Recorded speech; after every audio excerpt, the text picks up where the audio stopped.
Assalamualaikum warahmatullahi wabarakatuh. Perkenalkan nama saya Oktavira Mamula dengan NIM 2914218 dari kelas C Ilmu Komunikasi. Baiklah, di sini saya akan menjelaskan kembali atau ingin mereview kembali materi dari statistika sosial. Baiklah, materi yang pertama yang akan kita bahas yaitu distribusi frekuensi. Oke, baiklah. Pertama-tama kita harus mengetahui apa itu distribusi frekuensi. Nah, distribusi frekuensi ini merupakan pengelompokan data ke dalam beberapa kategori yang menunjukkan banyaknya data dalam setiap data kategori. Nah, setiap data yang tidak dapat dimasukkan ke dalam dua atau lebih kategori. Nah, kemudian tujuan dari distribusi frekuensi. Nah, tujuannya ini untuk mengatur data mentah atau yang belum dikelompokkan ke bentuk yang lebih rapi dan tanpa mengurangi inti dari informasi yang ada. Nah, berikut ini merupakan beberapa keuntungan dari pembuatan distribusi frekuensi. Yang pertama yaitu akan bisa melihat nilai terbesar dan terkecilnya. Kemudian yang kedua, terlihat letak konsentrasi dari data. Yang ketiga yaitu data lebih terlihat rapi dan siap untuk digunakan. Kemudian, langkah-langkah distribusi frekuensi. Yang pertama yaitu mengumpulkan data. Nah, setelah kita mengumpulkan data, maka kita mengurutkan data dari yang terkecil atau sebaliknya. Kemudian, kita membuat kategori kelas atau jumlah kelas. Nah, rumus untuk mencarinya yaitu K sama dengan 1 ditambah 3,3 log N. Nah, di mana N ini dia merupakan jumlah data. Kemudian langkah yang keempat yaitu menentukan range atau jarak kelas, disimbolkan dengan R. Nah, rumus untuk mencarinya yaitu R sama dengan data tertinggi dikurangi dengan data terkecil.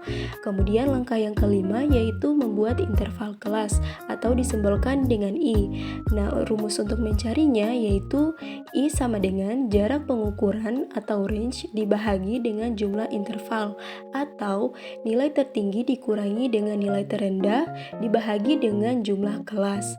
Kemudian, langkah yang keenam yaitu melakukan penghitungan atau penturusan setiap kelasnya. Kemudian, materi selanjutnya yaitu min, median, dan modus. Setiap kumpulan data terdapat 3 nilai statistik yang dapat mewakili sebuah data. Nah, ketiga nilai tersebut dikenal sebagai ukuran pemusatan data atau ukuran tendensi sentral karena memiliki nilai yang cenderung sama. Nah, ketiga ukuran tersebut yaitu min, median, dan modus. Baiklah, yang pertama yaitu min. Nah, min ini merupakan rata-rata hitungan dari suatu rangkaian data, di mana cara mencarinya itu adalah menjumlah seluruh nilai data atau banyaknya data. Min dibagi menjadi 3. Yang pertama yaitu min data tunggal. Nah, rumus untuk mencarinya yaitu X bar sama dengan X1 ditambah X2 ditambah sampai dengan Xn dibahagi dengan N. Nah, X bar ini merupakan rata-rata, Xn merupakan data Kn, dan N merupakan banyaknya data. Kemudian yang kedua yaitu min gabungan. Nah, rumus untuk mencarinya yaitu X bar gabungan sama dengan X bar 1 N1 ditambah X bar 2 N2 dibahagi dengan N1 ditambah dengan N2. Nah, XG ini merupakan rata-rata gabungan.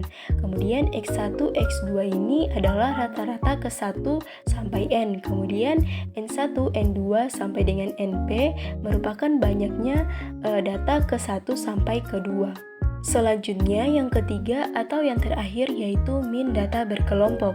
Nah, rumus untuk mencarinya yaitu X bar sama dengan sigma Fi Xi dibahagi dengan sigma Fi. Nah, X bar ini merupakan nilai rata-rata. Kemudian Xi ini adalah data ke I dan Fi merupakan frekuensi kelompok data ke I.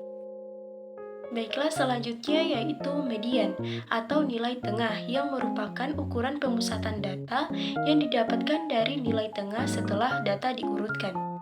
Yang pertama yaitu median data tunggal. Nah, rumus untuk mencarinya yaitu ME sama dengan XN ditambah 1 dibahagi dengan 2. Nah, rumus tersebut digunakan untuk jumlah data ganjil. Kemudian rumus yang kedua yaitu ME sama dengan XN per 2 ditambah XN per 2 ditambah 1 dibahagi dengan 2. Nah, rumus tersebut digunakan untuk jumlah data yang genap. Nah, ME di sini merupakan median dan N merupakan jumlah data, X merupakan nilai data. Kemudian yang kedua yaitu median data berkelompok.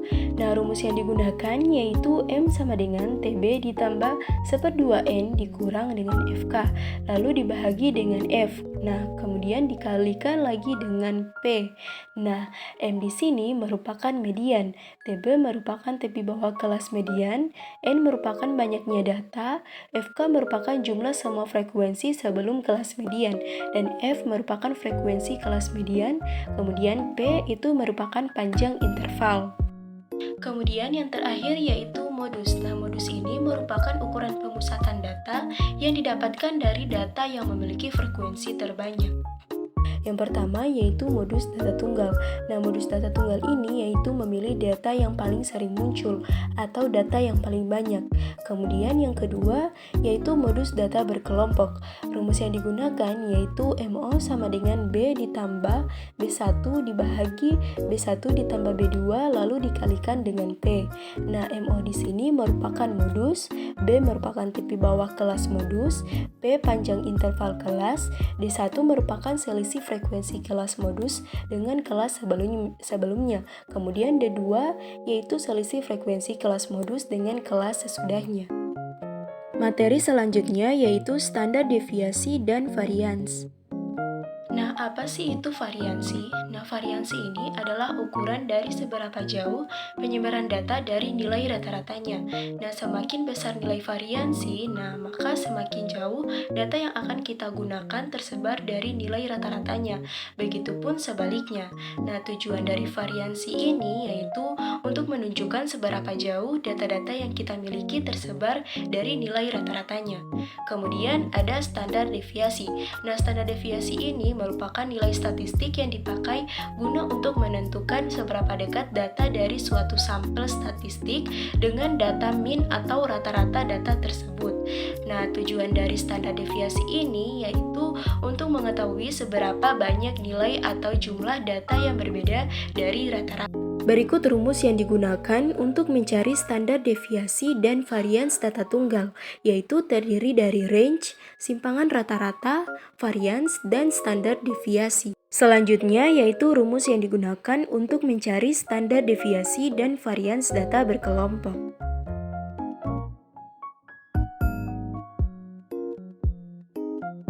Materi selanjutnya yaitu angka indeks.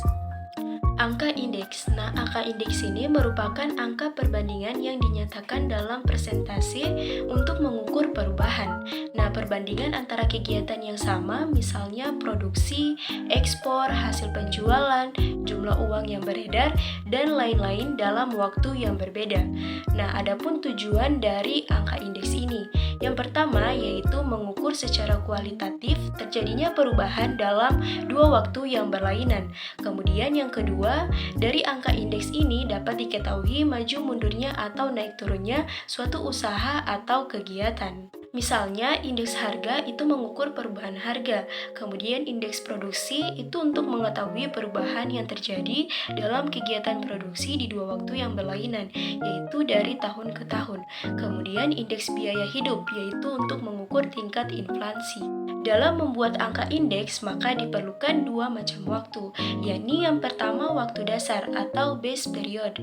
Waktu dasar ini merupakan waktu di mana suatu kegiatan atau kejadian dipergunakan sebagai dasar perbandingan.